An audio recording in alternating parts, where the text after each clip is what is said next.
ये प्रक्रिया जो हमने अब शुरू की है, जिसे हम शिवांग कह रहे हैं, अंग मतलब हिस्सा, यानी शिव का एक हिस्सा, आप उनका एक हिस्सा हैं।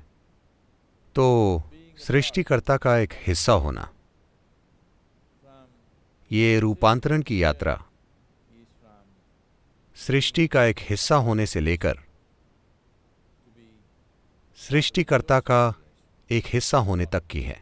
ये ऐसी चीज है जो हम सभी में समाई हुई है, ना सिर्फ इंसानों का बल्कि हमारे आसपास जीवन के हर रूप का भी वही स्रोत है। लेकिन हमारे पास जो सबसे बड़ा अवसर है या जो सबसे बड़ी चुनौती है, हमारे जीवन में जो सबसे बड़ी संभावना है, वो ये है कि हमारे अंदर उसका अनुभव करने की क्षमता है। हम उसे एक चेतन प्रक्रिया में बदल सकते हैं। कोई भी दूसरा जीव ये नहीं कर सकता। कोई भी अन्य प्राणी, हालांकि वो भी उसी से बने हैं, लेकिन वो कभी ये नहीं जान सकते कि वो उससे बने हैं। लेकिन अगर आप अपने दिल में भक्ति की अग्नि प्रज्वलित कर लें, तो आप यहां धरती के एक टुकड़े की तरह नहीं जिएंगे, बल्कि आप यहां शिव के एक अंग या हिस्से के रूप में जिएंगे।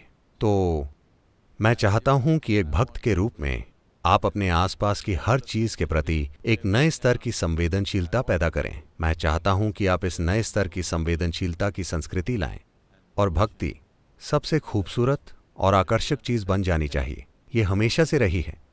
This is what human heart longs for, that it wants to be on fire without reason. इंसान का दिल इसी चीज की इच्छा रखता है। ये बिना किसी वजह से प्रज्वलित रहना चाहता है। अगर ये बिना किसी वजह से प्रज्वलित नहीं है, तो आप इसे हार्मोन्स की मदद से प्रज्वलित करेंगे। अगर भक्ति नहीं है, तो आप किसी से लगाव रखने की बुरी तरह से कोशिशें करते रहेंगे। अगर भक्ति है, तो आप देखेंगे कि आप जो भी चाहते हैं वो आपके अंदर ही हो रहा है। सबसे खूबसूरत चीजें आपके अंदर ही हो रही हैं।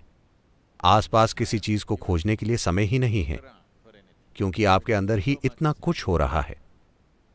यह अच्छा होगा कि आप कुछ साल साधना करें और वैसी भक्ति पैदा करें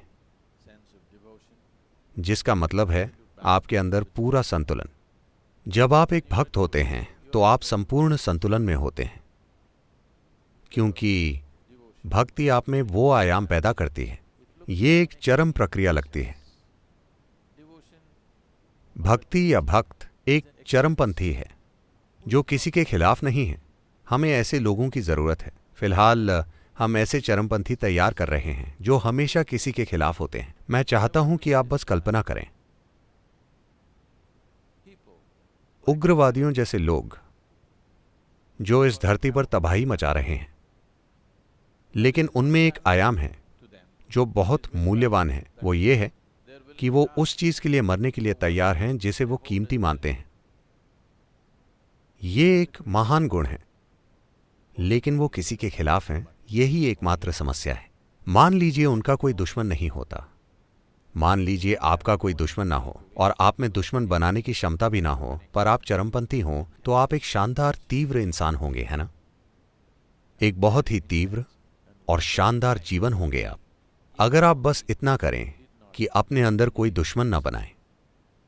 अगर आप कोई दुश्मन नहीं बनाते और आप एक चरमपंथी हैं, तो ये जीने का जबरदस्त तरीका है, क्योंकि आप एक तीव्र जीवन जिएंगे, पूरी तरह से तीव्र। जब आप किसी चीज के खिलाफ नहीं होते और किसी चीज के साथ भी नहीं होते, बस एक चरमपंथी, तो आप जीवन के जबरदस्त अंश होंगे।